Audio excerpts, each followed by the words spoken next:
Well, I guess we'll go ahead and get started. Thanks for everyone for being here. My name is Michael Wall. I'm a professor of practice in marketing and entrepreneurship here at the WashU Olin Business School. This is my 8th year after making a life and career transition in industry where I was an entrepreneur, a consultant, and it's been a ton of fun to really be here and do the type of work that we're going to be presenting here today, and it's something that I'm really excited about. And so what I thought we could do at the start was just kind of level set on the partnership that you're going to hear about today between the API Innovation Center and Olin's Center for Analytics and Business Insights. And then I'm going to turn it over to the APIC chair, Tony Sardella, to really give some more context around this amazing opportunity, and then we'll just kind of go from there. Does that sound good? All right. Okay, so in terms of the Center for Analytics and Business Insights, what does that mean and what do we focus on and why were we a part of this initiative? Well, we're one of 6 research centers here at Olin, and really our focus is on how do we use data, technology, advanced analytics to solve really complex problems. So we think about answering those most difficult questions, making those really important decisions, and of course, assessing the different actions that we could take as a result of those decisions to determine what's best. And so the main area that we typically focus on at CABI is helping businesses grow. So thinking about driving effectiveness, driving efficiency, which is actually something we're going to talk about today. But we also are focused on impact beyond the bottom line of a company. So how can we use tactics and techniques and technologies that are typically reserved for business and utilize them to solve really important, complex social and civic issues, which I think this one qualifies for. So we call it data for good. The next is for students, really creating experiential learning opportunities, networking opportunities, a chance for them to grow. And what's exciting about the report that we're going to share with you today is that it was done in support of several of our WashU students. And there's one student in particular, Christian, who I wanted to call out, one of our undergraduate students sitting right there in the back. To say he did a remarkable job leading his team and supporting this effort would be one of the biggest understatements I think I could have possibly made in my career. He and the entire team just did a bang-up job, and we couldn't be more excited for that opportunity for Christian and those other students who've all since gone on and graduated, but wanted to make sure and call out that great work. And then finally, a lot of what we're doing here today together, really focusing on community. How do we create connection, cooperation, and collaboration with the different stakeholders in our community who are really centered on shared goals? And so we wanted to share this context to give you a little bit of insight into why this partnership exists, but also as we go through this event today, you're going to see a lot of synergies between this slide and what we share together with you today. I'm just one member of the CABI team. My co-director, Sithu Sitharaman, he was not able to make it here today, but we've been working together to run this center for in our 8th year now. Katie Kennedy, who's here in the back, really helps to run the center. In fact, she worked closely with the APIC team to help make this a success, along with Nina and others. And so we're lucky to have a great team, and we're incredibly fortunate to be supported by an amazing advisory board. So I mentioned connection and cooperation, and these are the advisory board members. And Tony Sardella, who you're going to hear from in just a second, really kind of sits in a dual role where he provides both internal advice as well as external advice. And so I bring that up because their support, including their funding to our center, is what really enables us to help provide outputs like the ones you're going to see today. So that's just a little bit about CABI and why we're here in this partnership. And I'm now going to turn it over to Tony Sardella to really share more about the API Innovation Center, this initiative, why it's so imperative that we focus on the area that we're focusing on here today, and then we'll jump into the research and then the panel discussion. So without any further hesitation or delay, I invite Tony to come up to the stage and join us. Thanks so much, Michael. As Michael said, I wanted to provide some context to the research that was done by CABI, the student and faculty team. There's really 3 things that I wanted to get across and talk about this morning. The first is to give a sense of the national challenge that APIC is looking to solve. the challenge we have around the stability and reliance of our drug supply chain. The second, the role that the API Innovation Center here in St. Louis is playing at a national level to address this problem and this challenge. And then third, report out on our progress to date. In the last 18 months, the team have made some tremendous achievements, and we want to report on those achievements that we've realized. You know, the center itself is a pioneering pharmaceutical technology innovation center, revolutionizing how we produce medicines and APIs from beginning to end. But there's a couple of key things I want you to take away beyond that for today. The first is a realization of how fragile and vulnerable the U.S. drug supply chain is. I'll share a little bit of information on that. The second is how the center is operationalizing a very novel private-public partnership model that has garnered significant attention nationally in regards to its efficacy and its impact, both for the supply chain as well as society. At the heart is our ability to not just bring and make drugs here versus other countries, but to fundamentally modernize the production methodologies with academic partners and research partners. And then lastly, in doing so, creating that supply chain that is resilient for our nation, allow for economic prosperity in a diverse and equitable manner here in the United States. I said our supply chain is vulnerable. In 2021, CABI conducted a study in regards to our supply chain. It's on the heels of COVID, whereas New York Times front page article said everything is in shortage. But far more than just personal protective equipment were shortages in medicines. Shortages that were compromising the treatment of patients and their recovery and ability to survive through COVID. So CABI did a study to understand this supply chain. And up front, we found a pretty striking finding in regards to our over-reliance on sources that were foreign in nature. Over 75% of the COVID-related medicines had no U.S. manufacturer of API for supply. And if you look at that 20%, that's Mallinckrodt Spec GX, who played a pivotal role in our ability to treat and care for citizens in the United States during COVID. But short of that 20%, over 75, none. Now, when you look at some other classes of medicines in regards to our dependency, you find quite strikingly numbers such as 97% of our antibiotics that are prescribed have no US-based manufacturing. We're completely reliant on foreign sources for those antibiotics that are key. Top 100 generic medicines. Now let me contextualize that. 92% of all prescriptions in this country are generic medicines. We have two pharmaceutical industries, branded and generics. Generics play a heavy role in treatment of our citizens. 92% are prescribed generics. And yet, 83% of those have no US source for the API. And then antivirals, over 90%, likewise, with no US. The result is a very fragile supply chain, fragile to a disruption like COVID, a massive increase in demand, or any type of challenge relative to demand side and supply. But you can go further and look into other categories in the second study we did at CABI. Second study that looked across different areas of the pharmaceutical industry and treatment areas.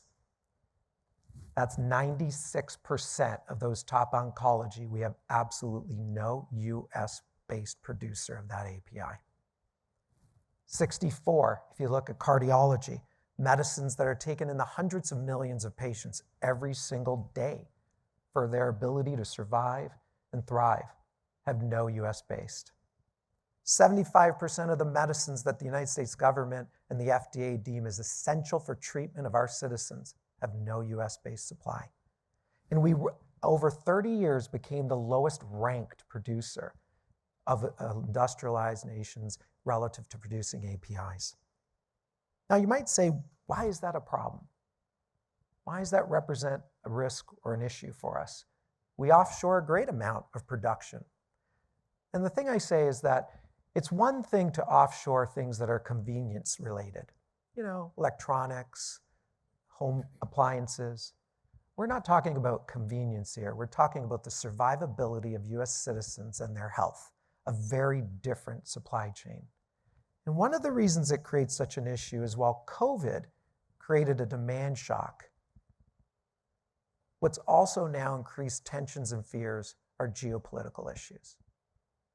And you may think these are theoretical, but they're not. There's been extensive debate in Beijing in regards to China cutting off supply of our pharmaceutical active ingredients in response to some of the increased tariffs that you've been hearing about on the campaign trail, where they've been increased over 2 administrations. And China and Beijing are considering this from an economic perspective, the move to cut off those supplies in a response to it. The second part is how dependent we are on China with that one move. If you look singularly at China, you have 66% of medicines that are deemed of top national priority, national security interest, are dependent on China's production. Over 50% of the cases singularly dependent on China. This would be a catastrophic action by China. And they are having discussions about immoral nature of doing this as well, but it is an instrument. And if you think this is just a rhetoric, let's go back to COVID. During COVID, India banned the export of critical medicines to any other nation. Now, there's no nefarious reason. They banned it because they needed to ensure supply for their citizens, over 1.1 billion, with COVID running rampant through their nation. They had to ensure their citizens and citizen health. This is not theoretical. These geopolitical tensions cause real risks in regards to our supply chain. So significant that the Office of Science and Technology Policy at the White House worked on a report, and we were fortunate enough to be part of this with regular visits to the White House. I got to sit on several listening sessions on how could the nation stabilize and build a resilient supply chain. And they came forward with this report. It's a bold national goal, a goal to bring back production of critical medicines to the United States, using novel and advanced technologies as part of the process. In doing so, though, this report was a report that established the goal that we needed to achieve to be resilient. But there wasn't a blueprint as to how you get there. Last November, we held a plenary session, and I see many faces that participated across industry, government, academia, to give real good granular information on how do you achieve this national goal. That report has been published, and the API Innovation Center is executing on that plan that it helped develop with great attention nationally in regards to its model. Let me share a little bit about that model. The model is unique in a variety of perspectives. The first is it's not just about bringing manufacturing and building national resiliency, but it is focused on resiliency from a health security standpoint. What do I mean by that? Health security is 2 elements. First, having medicines to protect for our national security. Second, having the medicines available to every pharmacy, healthcare system, patient, doctor, and citizen in the United States. Those 2 combine to be deemed health security. Our plan is to create a reliant supply chain that strengthens our health security, but also has these other attributes.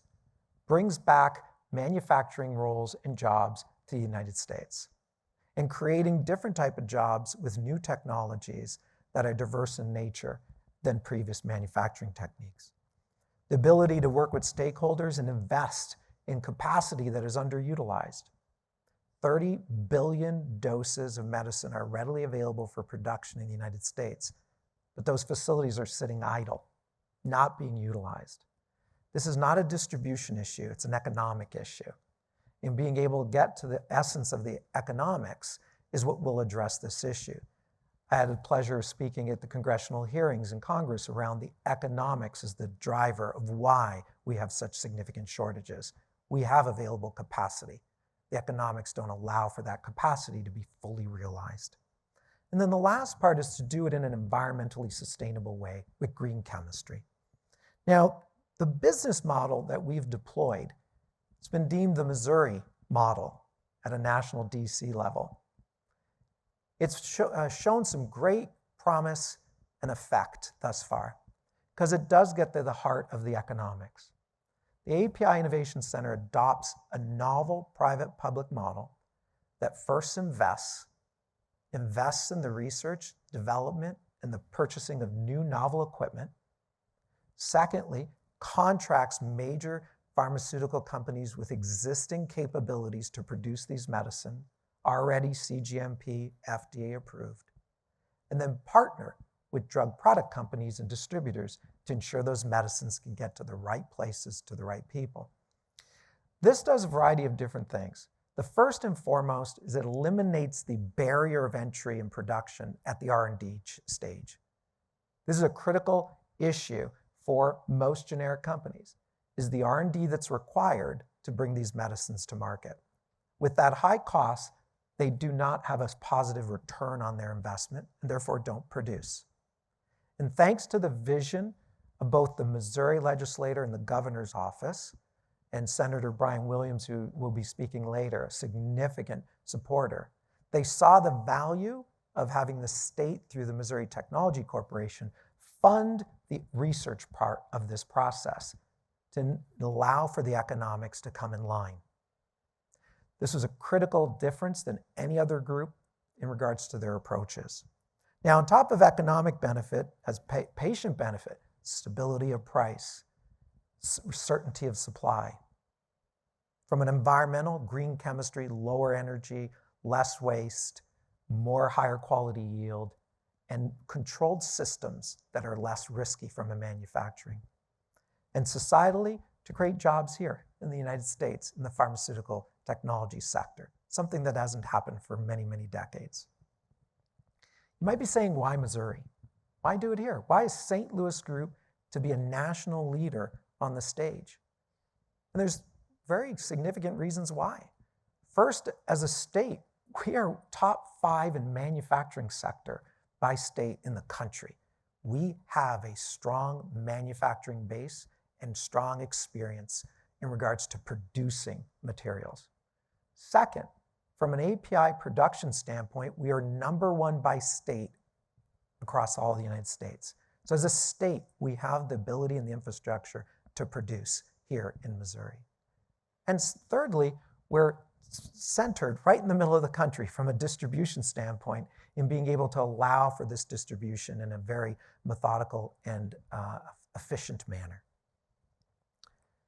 Our progress to date, 6 drugs in production, 2 additional under review.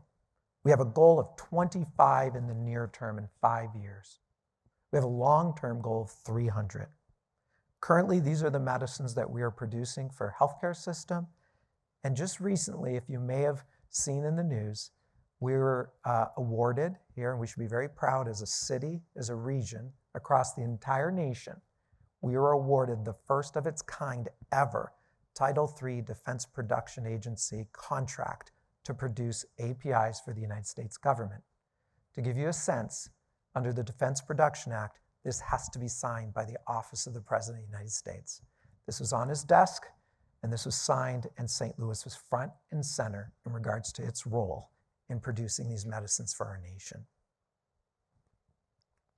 The team that's doing it is the greatest team I've ever had the pleasure of working with. They're quite remarkable. They come across both academic experience, industry experience, and they've come together to focus on this initiative. We're a nonprofit. We do this for the country, and we do it for patients and citizens. And as a result of it, we've been able to move these elements forward to produce these medicines. But we had a key question in regards to that model. And the question we posed to Michael and the research team in the university was this. While we're moving forward to establish a resilient supply chain of medicines, we'd also like to know, how significant is the economic impact of both using advanced manufacturing technologies to produce these medicines in the United States, and secondly, the impact that APIC is having by stewarding this production through various different entities in the region. For example, The Biomap Federal Government Award is a collaboration between APIC, Millipore Sigma, Mallinckrodt Spec GX, and Abertis Pharmaceutical, a small business here in the region. So the ability to steward this brought the question, how much impact could this have to the region, to the nation, by working on these efforts? And so with that context, I now turn it to Michael to go through the research that the university in Cabby did on this area. Michael? Thanks, Tony. Appreciate it. Well, it's funny, as Tony was talking, I can't help but just almost get goosebumps as it relates to the opportunity that is right in front of us. And I moved here from Chicago in the fall of 2017 when I started teaching here. And one of the first things I observed, having really little understanding of St. Louis in a broader context, was just how much excitement and passion there is for St. Louis and a collective desire to drive its prosperity for all stakeholders in the community. And what Tony just shared really just hits it in every checkbox you could possibly think of as it relates to that goal. And so when Tony asked us to get involved with this initiative, it was a very easy yes to make. And I am excited to share with you what our curiosity question led to. And when I think about the word innovation, sometimes it's a word that almost makes us cringe because we use it so often, we're not really sure what it means. And as Tony was talking, that really is what innovation is all about. And that connection, that cooperation, that collaboration being so important. And so when I think about the purpose of research, I just think of innovation because it's about curiosity, it's about exploration. It's not about being right. It's about discovering what is right. And Tony was able to help check the first two boxes as it relates to while we're here today. And it was our job at Cabby to figure out, can this actually make a positive economic impact on St. Louis and the state more broadly? And then from there, are there other impacts beyond the bottom line that could benefit not only St. Louis and our state, but also the entire nation? And so that question mark that you see there was really our question of focus as we embarked on this initiative. And with any research initiative, your approach is of the utmost importance. I've been around long enough to know that you can pretty much cook the books to make any stat you want. And it's important that the analytical rigor, but also the academic rigor that is required for truly unbiased research be instrumental in driving this outcome. And so as with any research initiative, you start broad and you conduct some primary research, you explore all of the secondary research you can possibly get your hands on, and you use that as your baseline. Much of that in this case actually had to do with getting our hands on raw data sets that are not easy to get your hands on. And the next critical aspect of this process or approach that I want to highlight is that people alone are not enough. Team plus technology. We needed the help of technology and advanced analytics to be able to develop forecasts that we can rely on. And so we're able to utilize two instrumental softwares in helping us to achieve that goal because we have the right data and the right approach to leverage them. So you see Lightcast Analytics, which is a labor markets analytics tool, as well as Implan, which is an economic impact software. And what I want to really make sure and note with this is these were all centered on the pharmaceutical industry specifically. So very much tailored to exactly the type of initiative that we're focused on. And that's important because it helps to strengthen the reliability of the outputs. So there's really 4 interconnected dimensions of impact that we discovered. And of course, the first one is what everyone typically is most centered on, which is dollars and cents. What's the economic impact of this investment? From there, what's the worst workforce impact? And this is something that all of us at both Cabby and APEC were incredibly excited about because we're going to learn that these workforce opportunities are much more inclusive than what we might typically see with large-scale investments such as this. And we're also going to learn why that's so important. The next is societal impact, and I don't think I could do a better job than Tony to really articulate and contextualize just how important this is for our society, for our citizens. And so I don't think I have to spend too much time on that because Tony really hit that hard, but I'll just quickly bring back to the surface some of the important points that Tony mentioned before. And then finally, the strategic impact. And I struggle with the word strategic impact because I'm like, what does that really mean? And I want to try and translate it in terms of what I think it means for our region, for the state of Missouri, and for the United States. So I'm a marketing professor and an entrepreneurship professor. And so what that means is I have to really understand markets, and I have to really understand the psychology of the people that comprise those markets. And so when I think about strategic impact, and what I'm going to share with you today is really about brand awareness and brand equity. Tony said a moment ago that this was on the desk of the President of the United States, with St. Louis right there front and center. That's brand awareness.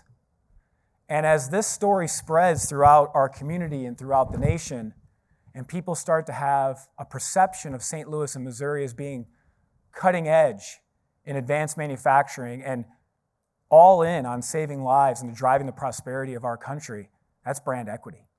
And those two things are incredibly important, not just for this initiative, but for all the initiatives that are underway here in our community to make St. Louis a better place for everyone. So these are the four interconnected dimensions that we discovered through our research, and I want to share with you some of the what we believe to be some of the more impactful insights. And of course, the report that you can read at any time is available to you for digital download. It's ungated. That means you don't have to give your name and email and work, age and every other piece of information you're typically asked for to download content. Just click the link and there it is. And there's a QR code that we have for you on the slides today, be able to take that home. So let's just get right to the point. What does this mean? And I kind of regret putting it in smaller font up there. But you see $49 to $51 million in local economic impact for a single API and drug. I just want to let that number soak in for just a second, because that's a pretty impressive number. So how do we get to that number? Well, as I'm sure you're probably not surprised, is the direct impact is pretty clear. It makes up a good percentage of that total number, somewhere between more or less 22 to 23.5 million some odd dollars for production, commercialization, all the different stakeholders within the value chain that are required to make the production and the commercialization possible. But we have to think more critically about economic impact because it's complex. So what about the indirect impact? We need equipment. We need facilities. We need local suppliers. And there's one other really important ingredient for economic impact, and that's the people who make all of this happen. I'm investing in myself and my family. I'm buying a home. I'm saving for college. I'm buying all of the essential things I need in my life that I have this amazing job to help me support, and I'm also spending at a discretionary level for fun and experiences and family. And so this is kind of how that number shakes out in terms of the different areas of economic impact. And again, this is just for one API and drug product, one. So what can this mean for us in a more pragmatic way? Meaning we're not going to make just one. In fact, we're going to share right now that 6 are already underway. 6. $306 million into our local economy. That's underway right now. But as Tony shared just a moment ago,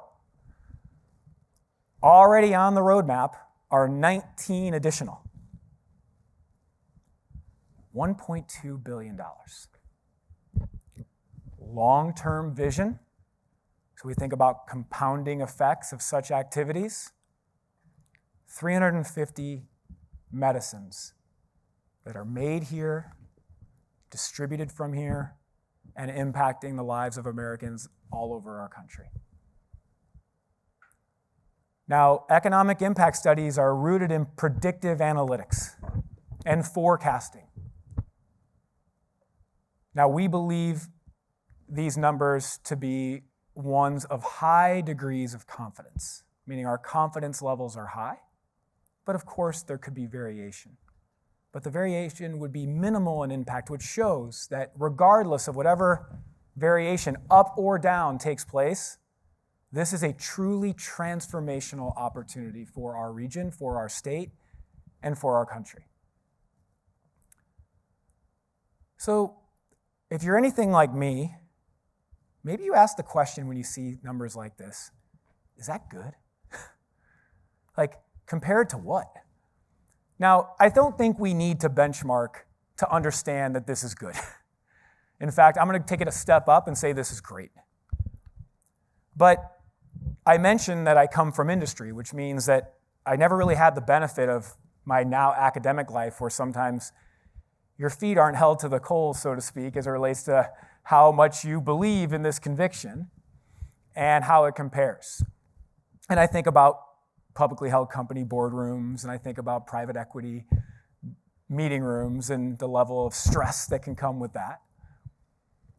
But this part of our research, which Manaswini really helped to bring to life, and I have to just share the side story. Manaswini was a student of mine while earning her full-time MBA here at Olin, and one of my standout students, not just during her tenure here, but in my 8 years now of teaching here. So to be able to work with her again was really fun.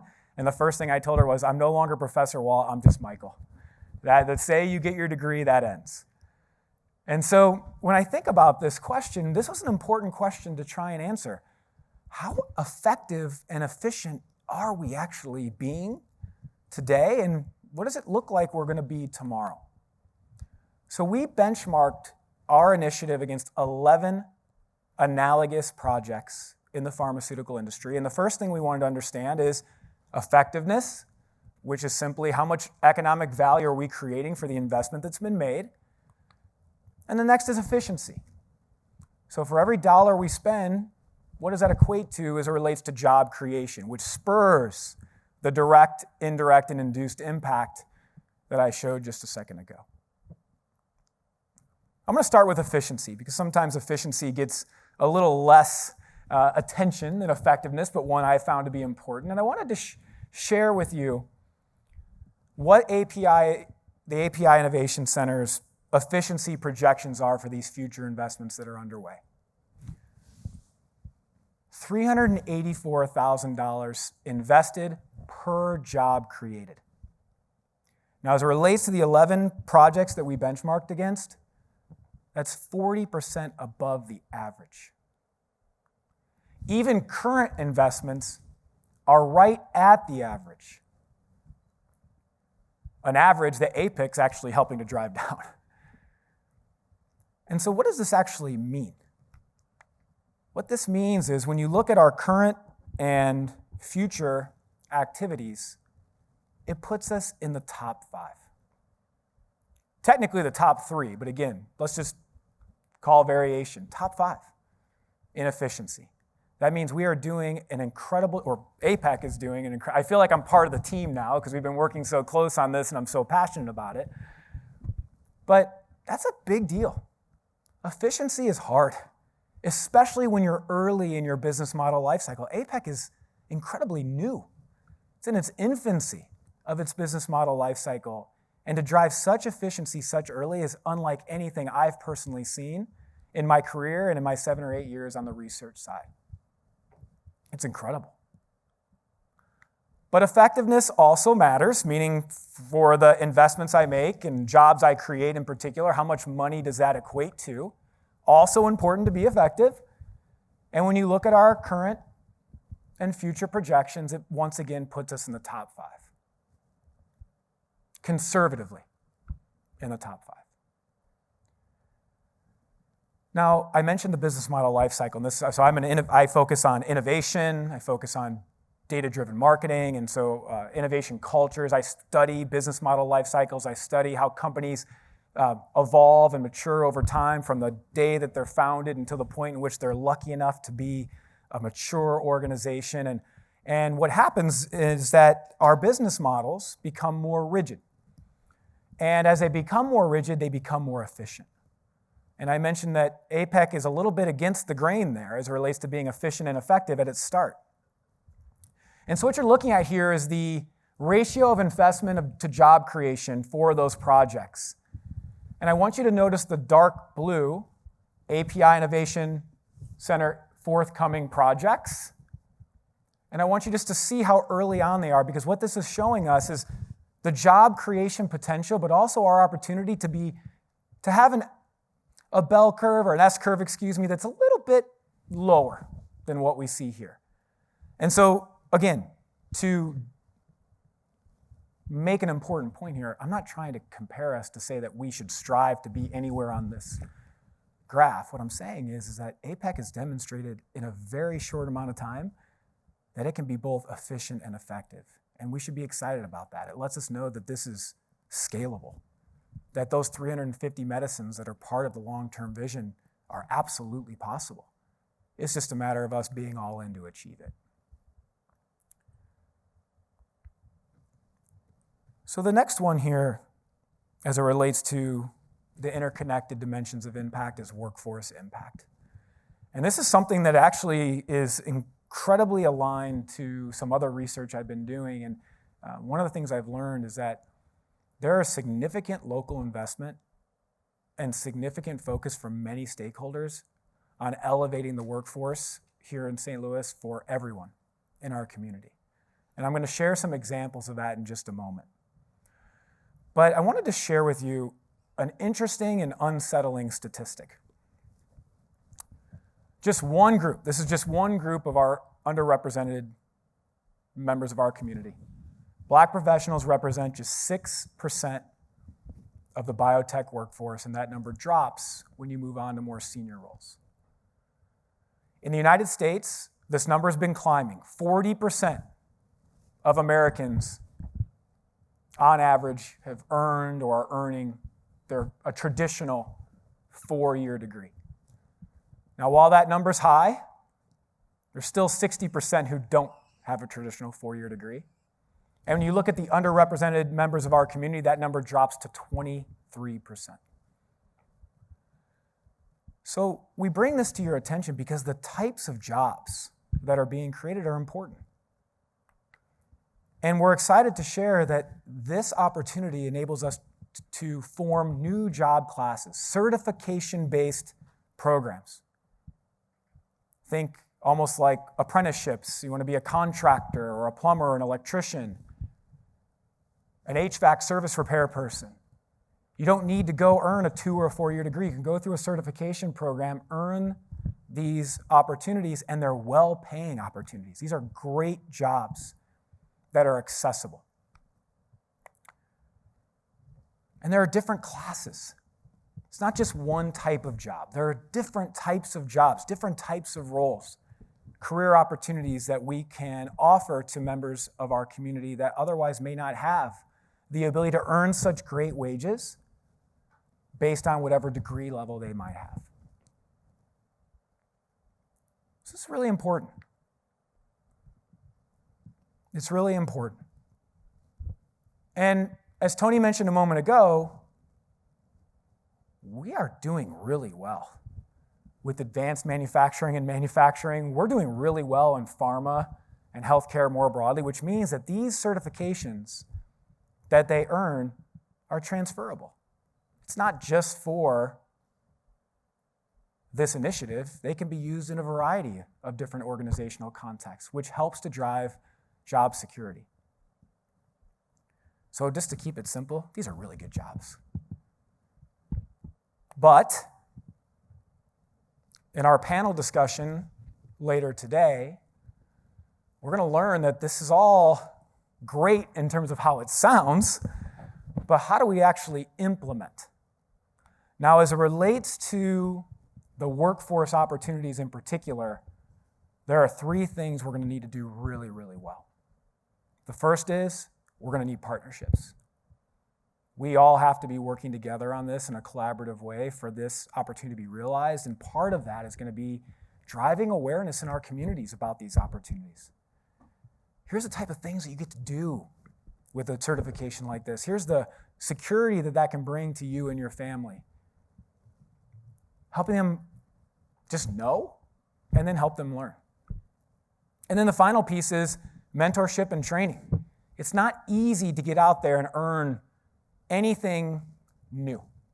And that's also true if you're the first one, let's say, in your family to do such a thing. Maybe you're the first person to go to college in your family. And how does that look compared to someone who is a fifth generation college graduate? Very, very different. I can speak to that because when I arrived at Indiana University when I was 18, I'm not really sure I knew even why I was there. I was just told I needed to go.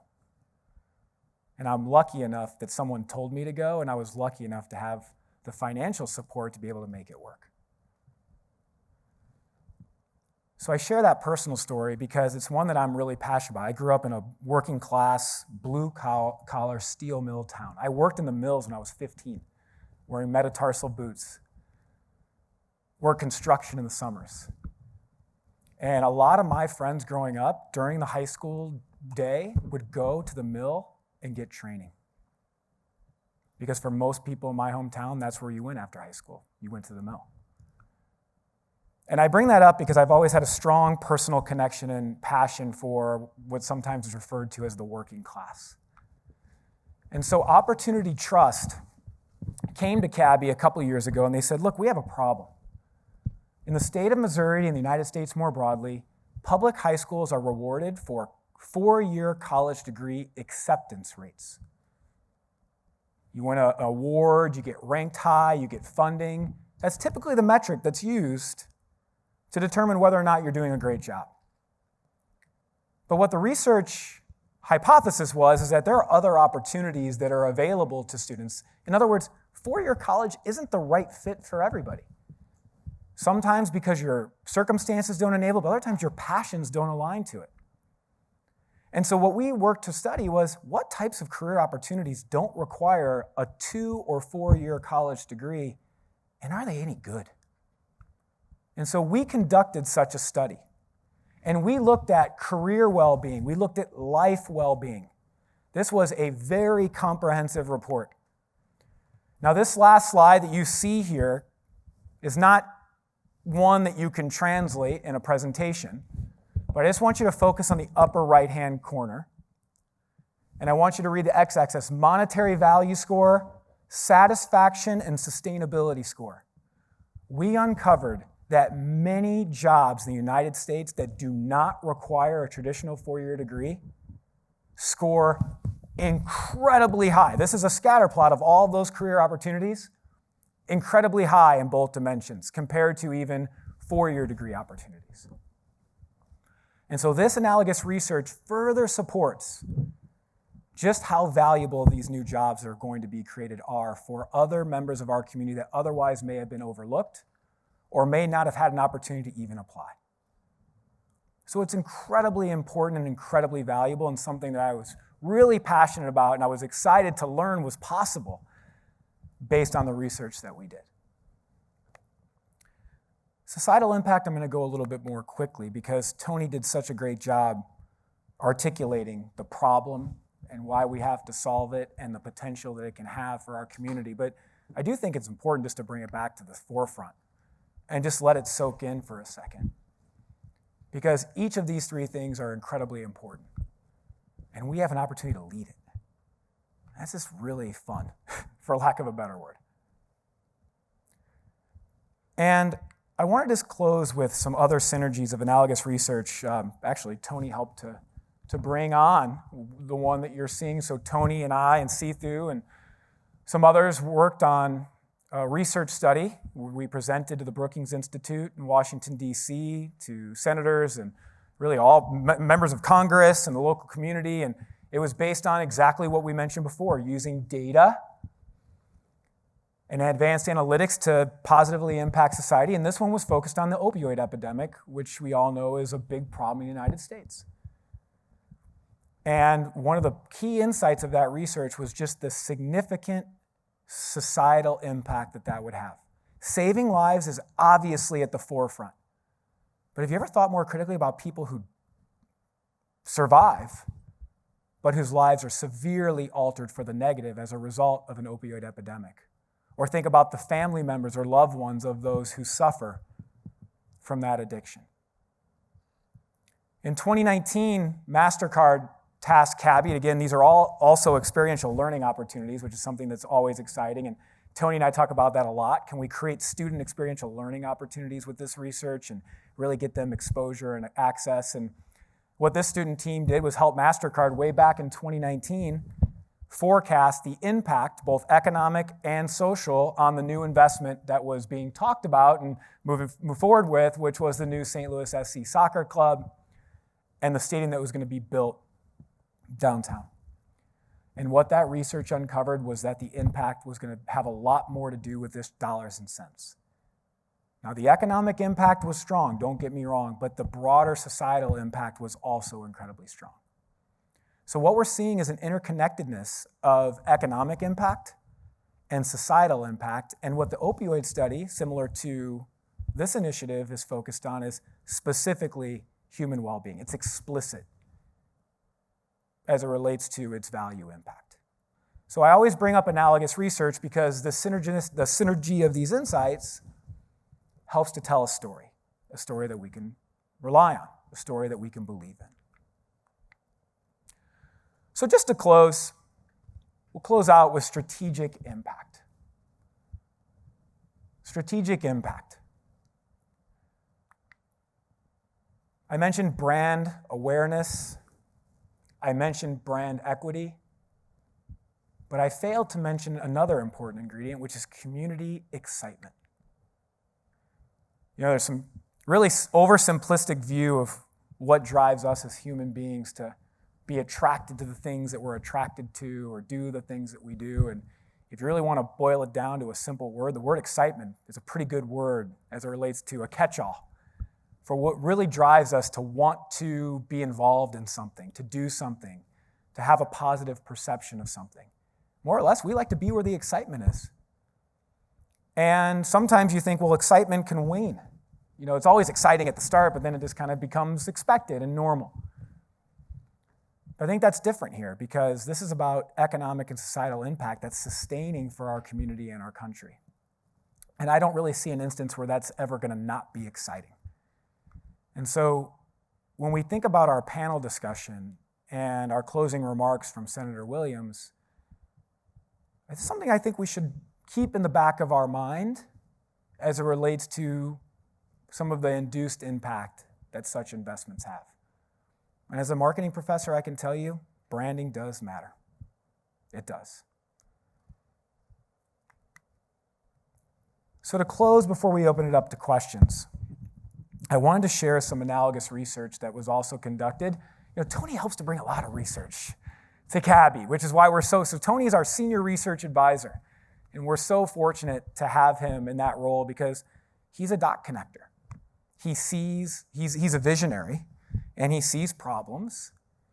He cares a lot about people, so he wants to solve those problems. And it's been incredible for us because we've been able to play a role in doing so for these last 4 or 5 years in particular. So the Cortex slide that you see there was an opportunity brought to us by Tony because he had a discussion with Sam Fiorello, and Sam said, you know, we at Cortex are really working hard to get companies to relocate here to St. Louis. And there are a lot of other partners of ours here in St. Louis who are also trying to do the same thing. And we have no data-driven insight into what truly drives a company and the leaders of those companies to move their organization and their talent from one location to another. We have anecdotal insights. We have experience, we have expertise, we have intuition, and all those are valuable. But there are still a lot of unknowns, a lot of blind spots. And so we conducted a really innovative idea. We turned St. Louis and other competitive cities into products. So think about, you buy the suit you were wearing today, the high heels you're wearing today, the necklace you might be wearing today. Those are products. What drives you to actually buy those products? And what are the factors inside your brain, conscious and subconscious, that matter most when you actually make that decision? So we turned St. Louis into a product. And the insights were incredible. as it related to learning what truly drives an individual to relocate their company and how the answer to that question differs based on who they are, the type of company they are, because the answer is not the same to everyone. We have an event 2 weeks from today, right here in this very room, that led to another curiosity question. WashU, SLU, Webster. We have a lot of really great colleges and universities right here in our backyard, and students from all over the world come to it to learn. How do we get that amazing talent to stay here in St. Louis? So we took a similar approach, and once again, we were able to understand what drives decision. Why does a student choose this job offer versus that job offer versus neither? And so collectively, what this research helped us to understand is what matters most. What investments do we need to make here locally to make St. Louis more competitive and more attractive to different constituencies? Is it a messaging problem? For some segments, it is. Simply awareness. For others, it's optimization of the things we're already doing. For others, it's investment, like the ones that we're talking about here. And for others, it's significant investment that might take 20 years to realize the return on. And what's exciting about this opportunity is it really helps us in the first three buckets, which are the most feasible and viable: messaging, optimization, and moderate investment. Moderate being relative, of course. But look at the impact that APEC has been able to have with the support of one organization who provided funding. $5 million in investment to help drive this outcome. I mean, it's really remarkable.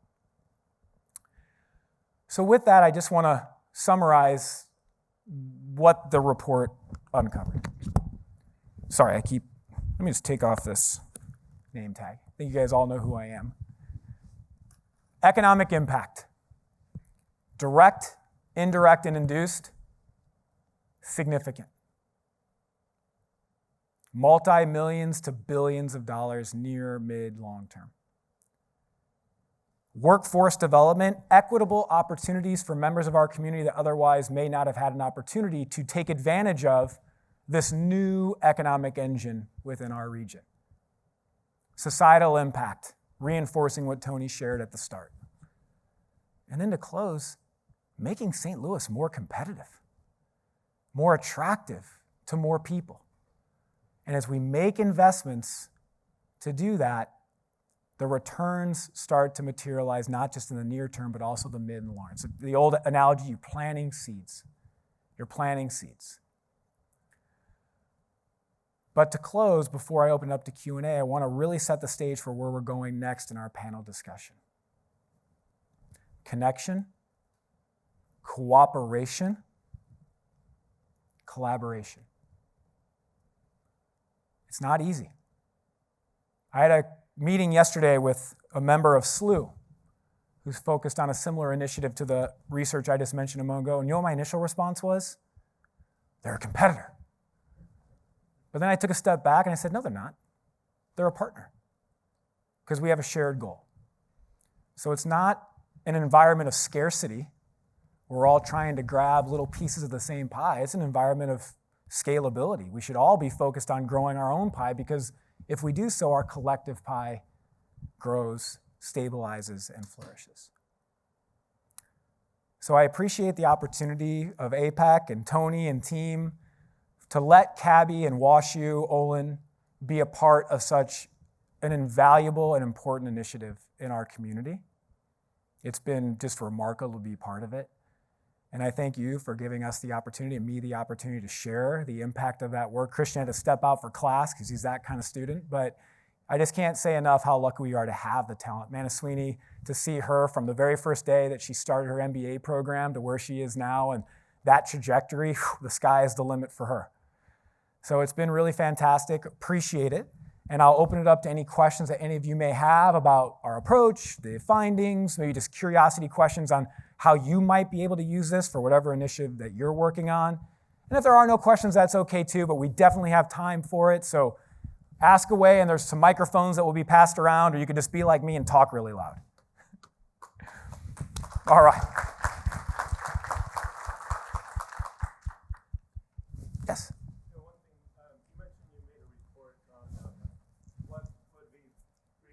keep people staying in St. Louis, right? Yeah.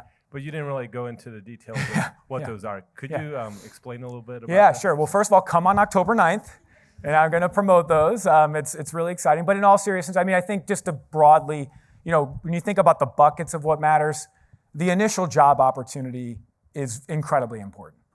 The salary level, the cred of the company, as a student might say, as well as the career opportunities within that community. So one thing that we learned is subconsciously is, if I lose this job or I don't like this job, where do I go next? So that was something. The next is quality of life. Do I feel aligned here? Are there people in my community that look like me and act like me and think like me that I can form a bond? It doesn't mean everyone around me has to be the same. That's not what they're saying. But they want to feel a connection with those that they feel the most alike to. It's just human psychology.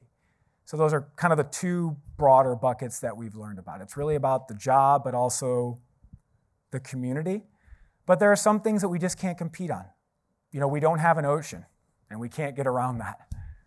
And so if students just really want to live on the West Coast on the ocean, and that's factored, and we found that some segments that we found, some student segments, we're just not going to win with, and that's okay.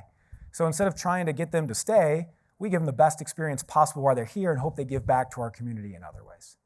So that's just kind of a high-level overview of what we've learned, but there's a lot more depth and detail that we'll go into. But I did want to note that the findings of Cortex were very synergistic. There was a lot of synergy there. So think about emotional connection. When I was a little kid, the Cardinals were always on the TV in the background. I didn't even like baseball, but they were always there. And so when I came here, it made me think of my childhood. We heard that in interviews, and they felt a connection. They're not even a baseball fan. Back in the day when the Braves, the Cubs, and the Cardinals were pretty much the only three teams you could watch before cable television, unless you were local, of course. So little insights like that when you hear them sound like common sense, but understanding how much those factors really drive decision and to what quantitative degree or intensity, that's really where the research findings really created value.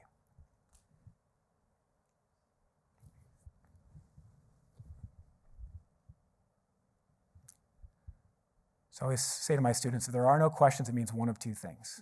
I did a terrible job, or I did a great job. And so I'm gonna hope it's the latter. But in all seriousness, I do want to thank you for this opportunity. We are going to take a little bit of a break to give you a chance to have some refreshments, and there are restrooms down the hall and to your left.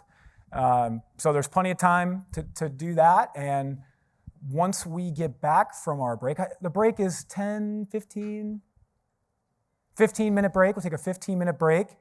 And then we're going to have a great opportunity to really think about advancing this work. The panel discussion and the panelists and the moderator are a remarkable group, and we're going to learn a ton. And then we have the great fortune of having closing remarks from Senator Williams, who, of course, is incredibly passionate and focused on driving the prosperity of our region and helping to connect what we're doing here in our community with what those in Washington are trying to achieve. And so it's really going to be a great rest of our morning. We're looking forward to it, and we'll see you back here at 10:15.